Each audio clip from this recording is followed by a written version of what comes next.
everyone, I am Srimanti and currently I am working as an ML engineer. Today we are going to discuss about a very important machine learning algorithm which is SVM or support vector machines. So this is a very powerful model which is used mainly in classification and in regression. And arguably it's one of the most important models out there in machine learning. So you should know this too. And if they ask you what is a common use case of SVM, so SVM is mostly used for small and medium sized datasets. Remember that. Okay, so let's first discuss the data set that is mostly used in SVM. So because data set is the most fundamental thing for all the machine learning algorithms. We are going to discuss classification first. That is why let's dive right in. Okay, so let's consider the data set. So this is an example of the data set. I hope the light isn't causing much problem here. But yeah, so this one will have y equal 1 and this one will have y equal 0. Right? This one will have y equal 1, this one will have y equal 0. So there are plenty, like millions of decision boundaries that can go right here and that can be predicted by any kind of classification algorithm. All will be correct, all will have training accuracy 100%. Now let's see the problem with that. Let's consider a decision boundary. Let's consider a decision boundary that is done or predicted by any kind of common machine learning classification algorithms. So this is a decision boundary. As you can see, it has training accuracy of 100%. So you must think this is a perfect decision boundary. What is the problem with that? Okay, so now this decision boundary will not generalize to all new test cases. Why? Let's take an example. Suppose we have this as our test point. Suppose we have this as our test point. So you might be wondering, like, this is a very easy test point, right? It's clearly visible that this should have been y equal 1 because it's closest to this group of points. But because of this decision boundary, it will be classified as y equals 0, which is wrong, obviously. So that is why this decision boundary does not generalize well, even though it has training accuracy of 100%. So this is not correct. So which is the correct decision boundary that will be used in this case? Let's see. As you saw, this decision boundary is not correct. So now this decision boundary is the correct one. Why? Because as you can see, this generalizes perfectly. Why? Because you can see that the closest points, they are at equal distance from the line. So that is why any new points that you will have that are closer to either this group of points or this group of points, it will be classified perfectly. This is very important to understand. This is the decision boundary that will be predicted by SVM and it is the correct one. So this is the one that we are after. Okay, so now there's a different thing that we're going to discuss. So there are two kinds of classification that we have in case of SVM. One is a hard margin classification and one is soft margin classification. So what do we understand by that? So this one here, as you can see, it will have training accuracy 100%. It has decision boundaries that are capable of dividing the data points into y equal 1 and y equal 0 perfectly with training accuracy of 100%. It's possible because the data is linearly separable. There's no noise in the data. So this is an example of hard margin classification. So this decision boundary that we saw right here, this is a hard margin SVM classifier decision boundary. This is very important to understand. But you know, most of the real life cases, they will obviously have noise. Everything is noise. So that is why this noise will suppose for example, 1 y equals 0 point is right here.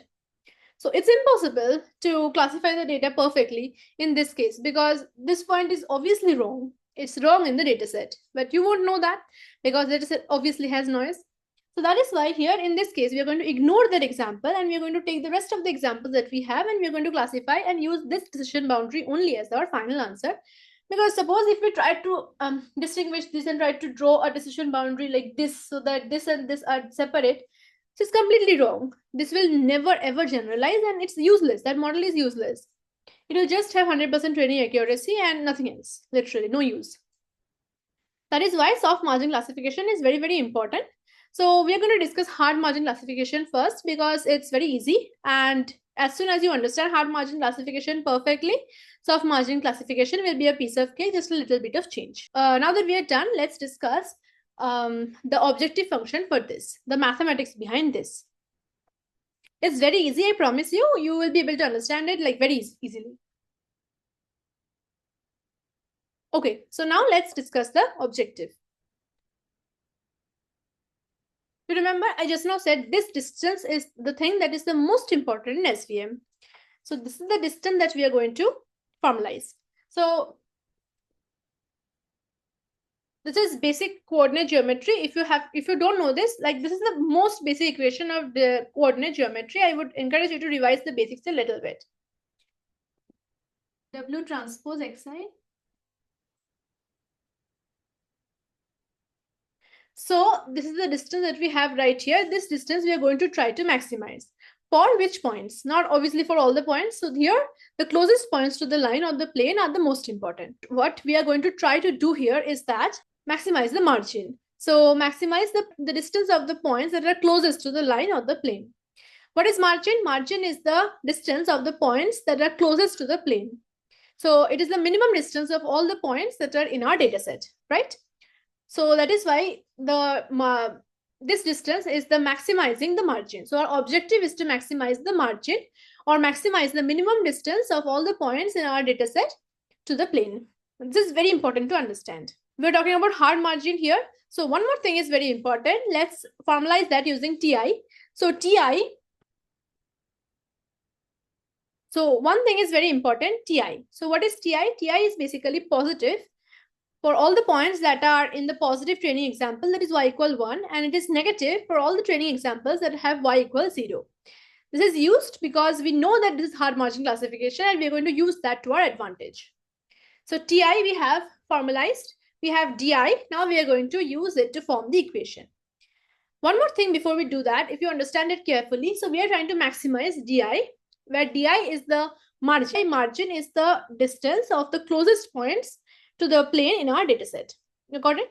So this is the closest point here, this is the closest point here. So the margin is this distance and this distance. So we are trying to maximize the margin. You understand that? Obviously, if we maximize both of these, then we have the perfect decision boundary. You see? It's very, very simple and it's very, very intuitive as well. So great. So now we're going to try to write the optimization function. So once again, I'll go over it. So DI we're trying to maximize. So which means we are going to minimize this mod W. So here's a very cool thing that we are going to see now. Let's keep this for now. So we are going to try to minimize this mod W. So one more thing that is very important here. So mod W square is going to be W transpose W. I hope you know this. Mod W square, this is basic vector. Mod W square is W transpose W. So we are going to use W transpose W here. Why? Because W mod is not differentiable at 0. That is why we are not able to use that. This is a very common thing in machine learning and in derivations as well. We won't use the function that is not differentiable. It complicates things unnecessarily. So we are going to use W transpose W. So our objective function will be y half. Y half because W transpose W is mod W square. So when we differentiate this, we'll have a 2 and the 2 will get cancelled and we'll have mod W. That is why this half is very important. Yeah, subject to the constraints are very important in any kind of optimization function. TI, you know TI I just now mentioned. This is the function that you should know. This is the optimization function. Minimize half of W transpose W subject to TI. You know TI, which is positive for all the y equal 1 and negative for all the y equal 0. TI, W transpose xi plus b greater than equal to 1. You know why? Obviously, because this one is 1 for positive points, this one is -1 for negative points. So this should be greater than equal to 1. Very, very important. Great. Now we have everything we need. Now you plug this into any kind of optimization software. You can use Gurobi if you want. And I always use Gurobi. I used it in my BTech project as well. So yeah, that's a very cool software that you can use too. Great. Now a very fun fact or a popular interview question, as you call it, is incoming. So basically, why is it called SVM or support vector machines? We did not see either support or vector or machine, anything. So basically, these points which are the closest to the line. So these points which are the closest to the line, these are called the support vectors. And they are the most important. They are the only things that matter in SVM. So that is why these points are called support vectors and this is called support vector machine. that uses these points. Great, that's it. You see, this is like very, very easy. You've got this, and now you can answer any question in college, GATE exam, interviews. Amazing, amazing. You deserve a round of applause. If you found this video helpful, do not forget to like, subscribe, and also drop a comment below. Yeah, thanks. Great. We'll see you in the next video.